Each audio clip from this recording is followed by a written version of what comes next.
What is worse, a hurricane or a poor diet? The choices may seem incommensurate. Nevertheless, the question allows us to reflect on our perception of risks to health and harms to life. We will never know how many lives were lost in the aftermath of Hurricane Maria in Puerto Rico. The conservative estimate of a government-funded study was 2,975, a number not paralleled since the 19th century. On the other hand, the World Health Organization has estimated that 2.8% of deaths worldwide are attributable to low fruit and vegetable consumption. Based on that, we can expect diet-related fatalities in Puerto Rico to be at least 797 annually. Every year, our diet may cause more fatalities than those in any but 2 recorded hurricanes. The aim of the UT Health Ambassadors Project has been to address the very wicked problem of achieving a healthy plate in the Puerto Rican diet. This aim faces the seemingly insurmountable hurdles of food insecurity, natural disasters, and the disasters of centuries-old colonial relations. The Healthy Eating Plate, published by the Harvard School of Public Health, represents a balanced diet as a plate where half is occupied by vegetables and fruit, a quarter with carbohydrates, and a quarter with protein. Compare that with the latest information on the Puerto Rican diet. Almost half of people consume 1 or less portions of fruit a day and less than 2 portions of vegetables a day. More broadly, the State of U.S. Health 2018 report, published by the Journal of the American Medical Association, has stated that dietary risks are the main risk factor related to deaths in the U.S. over tobacco use, high blood pressure, and high body mass index. According to the USDA, over 47 million people live in food deserts, as defined by distance from the supermarket, lack of transport, or socioeconomic status of the community. People who live in these areas in the US may die up to 15 years earlier due to the health consequences of malnutrition, also referred to as food apartheid. Food deserts may occur on tropical islands. In Puerto Rico, in 2015, an estimated 33% of the population regularly experienced limited or uncertain access to food. 1 out of 3 persons around us faced hardship in maintaining an adequate diet. After the start of the pandemic, food insecurity has reached as high as 40%, with many adults skipping meals to make sure their family had enough to eat. Puerto Rico is set apart in the way it receives assistance from the US government.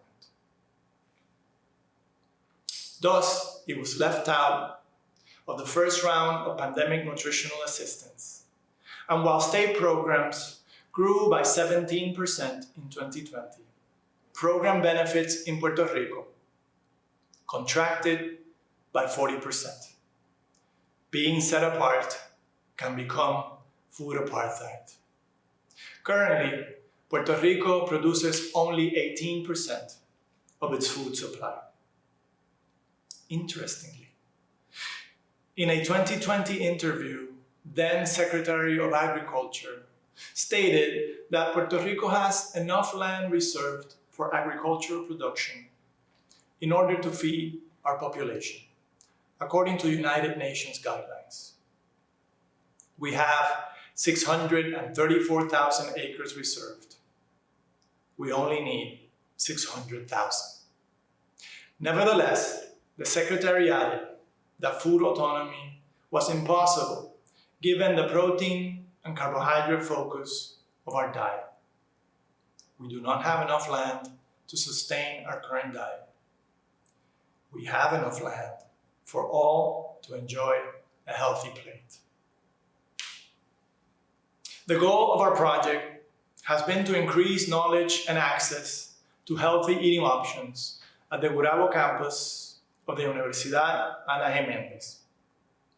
Our team is composed of faculty and students from psychology, social work, and naturopathic medicine.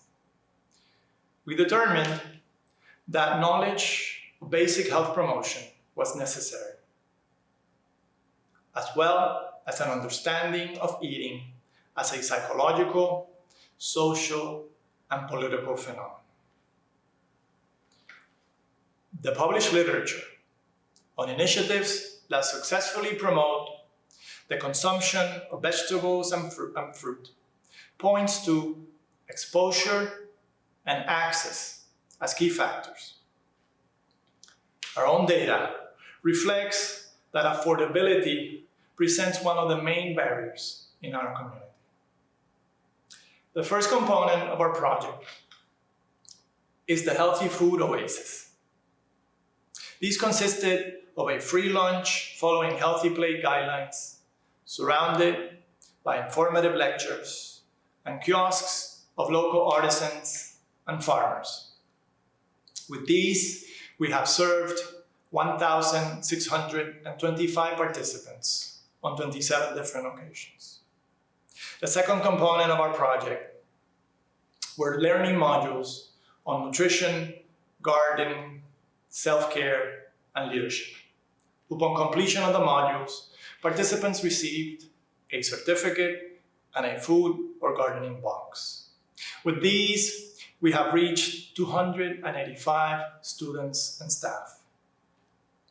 Train the Trainers modules aimed at student associations and administrative staff were also developed to increase leadership for the continuity and expansion of our project. The third component of the project were the school gardens.